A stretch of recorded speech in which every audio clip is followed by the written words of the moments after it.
Hello and welcome, my name is Ella and today we are doing the Book Talk newbie tag because I am 4 videos into my YouTube channel and I still haven't done this. I have no idea why I skipped over this when I first made my channel, but I've been trying to find new booktubers and watching this video on their channel really helps me get to know them, so I thought I would do the same. And in the last part of my video, I'm going to give you guys a quick bookshelf tour, so stick around for that. So first question, why did I start this channel? I made this booktube channel because I have always wanted to be a YouTuber since when I was little, since when I was watching My Life as Ava and Zoella and all of those British YouTubers. I just never knew what kind of videos I would make. I never had a niche, and I study social media. I love social media, I love content creation, and then when I rediscovered my love for reading, those two combined. And so when I first started out on Book Talk, something just clicked. I just thought, yes, this is what I love, this is what I was meant to do. It's such a perfect place for me to channel my creativity, and here we are. What are some fun and unique things that I can bring to BookTube? I have a fairly varied taste in books, so I want to bring you guys the best of all my fantasy book recommendations and the thriller, the sci-fi, the dystopian, all mixed in together, even with some Australian literature too. I want to help you find books that you've never heard of before, or maybe subgenres you've never heard of before. I follow a lot of amazing Australian writers and creators, but I find that the online book space is very much dominated by the US. So something that I really want to bring to BookTube is more Australian and New Zealand writers, especially fantasy books and indie authors. I want to make sure your TBR is never ending. What am I most excited for about this new channel? Connecting with more people and chatting shit. So I first joined Book Talk and then Bookstagram, and I found that I've made so many new friends on Instagram, so I kind of want it to be the same with YouTube. I want to just connect with more people and find more friends to talk about fantasy books with. I feel like YouTube is a really great space to talk about books for longer, with more words, more in depth, and have more complex discussions, so I can't wait for that because I just want to chat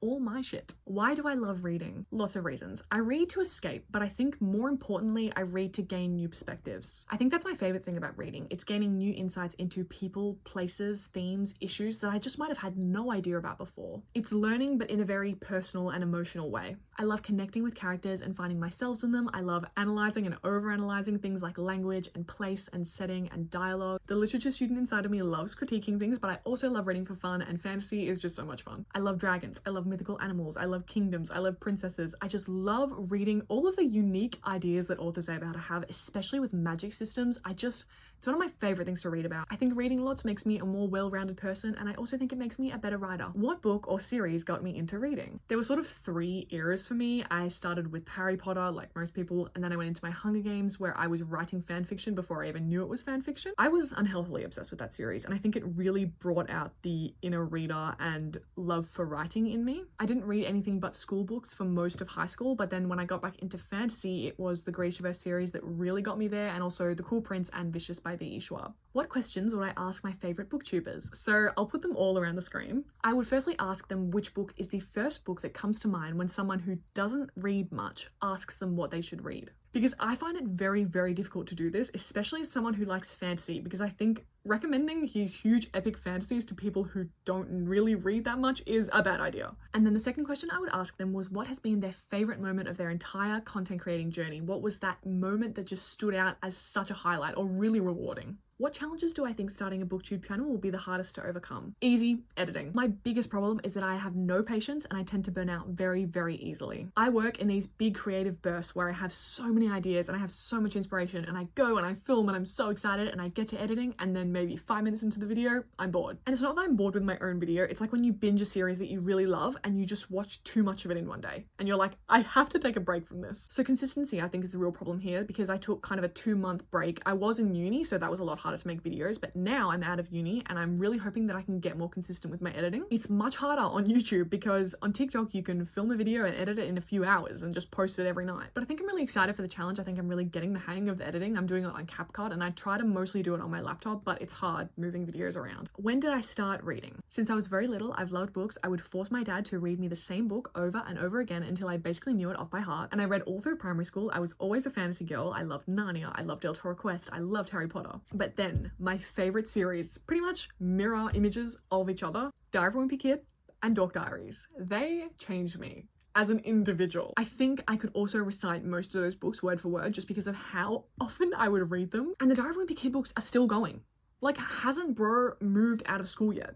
How is he still in school after this many years? I also used to use libraries a lot when I was little because obviously I couldn't just be out buying books all the time with literally no income, but I feel like now I need to start doing that a lot more because I love libraries and it's such an easy way to save money. Where do I read? The couch, my bed, wherever I can find a comfy spot, really. But listen, when I move out, my plan is to have like my own little reading corner where I have candles and like my bookshelf all around me, and then I have my big comfy chair and my fuzzy blanket and my little hot chocolate. That is my dream, okay?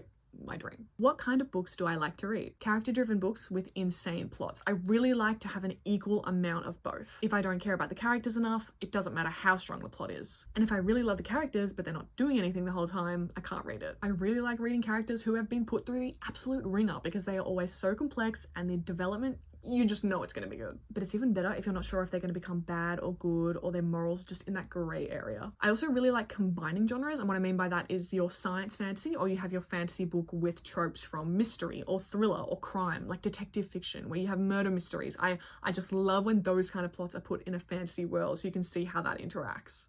And now for our bookshelf tour. Let's go. So this is a full look at my bookshelves. As we pan around here, you can see that it takes up an entire wall of my room, which I absolutely love because it means I have lots of space. And this is my TBR shelf, apart from that bottom row, which is YA fantasy. And then on the top of the bookshelf, I have some favorites or books that just don't fit on the bookshelf. And this is a full look at my bed and Taylor Swift in the middle. So this is just a closer look at the TBR shelf. On the bottom, like I said before, we have YA fantasy, the Percy Jackson and the Inheritance Cycle, and some other Rick Riordan hardcovers. I think I will do a reorganizing my bookshelves video because there's a few books on here that I've taken off my TBR because I'm just not interested in reading them anymore. But here are some fantasy and fiction books that I need to read. And then on this top shelf, I think it's all fantasy, maybe one historical fiction and some non-fiction on the end. And then on the top, we have The World of Ice and Fire, the Game of Thrones encyclopedia, which I'm always picking up because I'm reading the series at the moment. And we have the Mistborn trilogy and the Poppy War trilogy there too. So the only collector's editions I think that I own are the Grishaverse ones. So there's a whole Grishaverse shelf down there with some other YA fantasy favorites. And then on this side, I love my Divergent hardcovers. They're on display there. On the top right, you can also see that rainbow collection of horrible history books, which is one of my favorite parts of the bookshelf. The bottom shelf is mostly dystopian and YA, and then the top is just fantasy. And then we have this gorgeous little book nook that my friend on TikTok, Emma, made me and was lovely enough to send. So here is a better look at my Grishaverse collection. We've got the Language of Thorns on the side, and then obviously Six of Crows, Crooked Kingdom. There's me fixing the little trinkets that are on top. This Shadow and Bone book always falls off. It fell off once when Melbourne had an earthquake and on my head while I was sleeping. So that is the bookshelf tour. This is a better look at the whole thing. So I hope you enjoyed this quick little tour. I can do a more in-depth one if that's what you guys want. Just let me know. So thank you guys so much for watching. If you have any videos you'd love to see on here or any specific fantasy book recommendations you would like, leave them in the comments and I'll try and get to them.